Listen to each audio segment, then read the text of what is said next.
Hey guys, welcome and welcome back to my channel. I hope कि आप सभी लोग अच्छे होंगे और अपनी प्रेगनेंसी को एंजॉय कर रहे होंगे।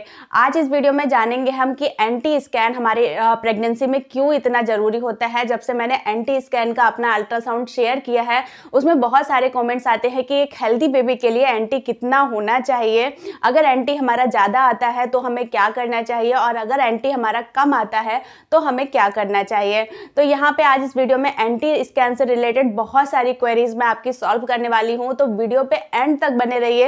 वीडियो आपके लिए बहुत यूजफुल होने वाला है, तो वीडियो को अभी से लाइक कर दीजिए, मेरे चैनल को सब्सक्राइब ऐसी बहुत सारी इन्फॉर्मेटिव वीडियोस के लिए। चलिए वीडियो स्टार्ट करते हैं। जैसा कि हम लोग जानते ही हैं कि हमारी प्रेगनेंसी का जो एंटी एनवी स्कैन होता है, एंटी मतलब होता है नचल ट्रांसकुलेंसी और एनवी होता है नजल बोन।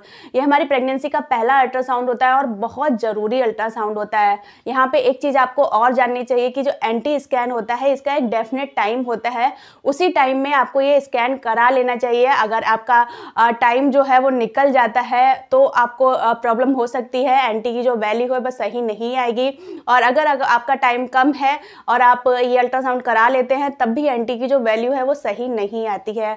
तो ये जो अल्ट्रासाउंड होता है वो 11 से 13 वीक के बीच में होना चाहिए, और जो 12 वीक रहता है, 12वां वीक रहता है जो हमारी प्रेगनेंसी का, वो सबसे अच्छा टाइम होता है एंटी स्कैन कराने के लिए। तो आपको 12 वीक में एंटी स्कैन करा लेना चाहिए। अगर आप बाद में कराती हैं तो जैसे कि मैंने बताया कि फिर वैल्यूज आपको ठीक नहीं मिलती हैं। सबसे पहले हम जानेंगे कि एंटी होता क्या है, एंटी स्कैन में क्या चीजें देखी जाती हैं, कैसे हमें पता चलता है कि हमारे बेबी का जो विकास है वो सही से हो रहा है या फिर उसमें कोई प्रॉब्लम है। एंटी क्या होता है, हर गर्भस्थ शिशु के गर्दन के पीछे कुछ तरल पदार्थ होता है, तो उसी तरल पदार्थ की मोटाई ली जाती है। कि डाउन सिंड्रोम वाले बच्चे होते हैं उनके जो तरल पदार्थ की मोटाई है या तरल पदार्थ की जो मात्रा है वो ज्यादा रहती है। साथ ही इसमें एक चीज और देखी जाती है, वो होती है नजल बोन, यानी कि नाक की हड्डी। तो बच्चे की अब तक नाक की हड्डी उपस्थित है, मतलब प्रेजेंट है या फिर नहीं है। अगर बच्चे की नाक की हड्डी जो है वो एब्सेंट लिखी हुई है आपके अल्ट्रासाउंड में या अभी तक नहीं बनी है, तो बच्चे में कुछ ना कुछ क्रोमोसोमल अबनॉर्मलिटीज हो सकती हैं।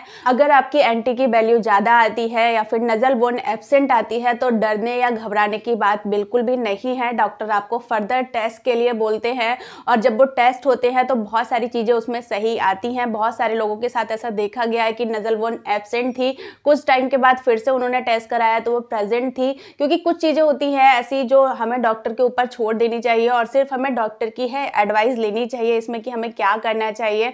लेकिन मेरे पास बहुत सारे ऐसे भी कमेंट्स आते हैं जो लोग पैनिक कर जाते हैं और उन्हें समझ में नहीं आता कि अभी क्या करना है। तो बिल्कुल भी पैनिक नहीं होना है, प्रेगनेंसी में किसी भी तरीके का आपको स्ट्रेस नहीं लेना है। यहाँ पे अगर 1000 महिलाओं का टेस्ट हुआ है तो सिर्फ एक में ही ये सारी चीजें पाई जाती हैं, मतलब एक ही बच्चा जो होता है वो डाउन सिंड्रोम का शिकार होता है, वरना सारे बच्चे स्वस्थ होते हैं। और अब हम जानेंगे कि वीक वाइज बच्चे की एंटी की वैल्यू कितनी आनी चाहिए, एक हेल्दी बच्चे के लिए एंटी की वैल्यू कितनी होनी चाहिए। अगर आप 11वें वीक में अपना एंटी स्कैन करा रहे हैं तो एंटी की वैल्यू जो है वो 2 mm हो सकती है। अगर आप 12 वीक में करा रहे हैं तो एंटी की वैल्यू 3 mm हो सकती है।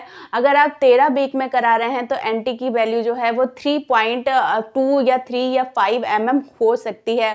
तो अगर इतनी वैल्यू आपके एंटी की आ रही है तो आपके लिए कोई भी प्रॉब्लम की बात नहीं है। अगर इससे ज़्यादा आ रही है तो आप अपने डॉक्टर से ज़रूर से एडवाइस लें, ज़रूर से बात करें कि आखिर इतनी ज़्यादा क्यों आ रही है और इसके लिए हमें क्या करना चाहिए, फर्दर हमें क्या टेस्ट कराने चाहिए। वैसे तो डॉक्टर खुद से ही बता देते हैं कि आपको क्या करना चाहिए। आई होप कि वीडियो आपके लिए यूजफुल रहा होगा। वीडियो यूजफुल रहा हो तो प्लीज़ वीडियो को लाइक जरूर करें, मेरे चैनल को सब्सक्राइब ऐसी बहुत सारी इन्फॉर्मेटिव वीडियोस के लिए। Thank you so much for watching. Thank you.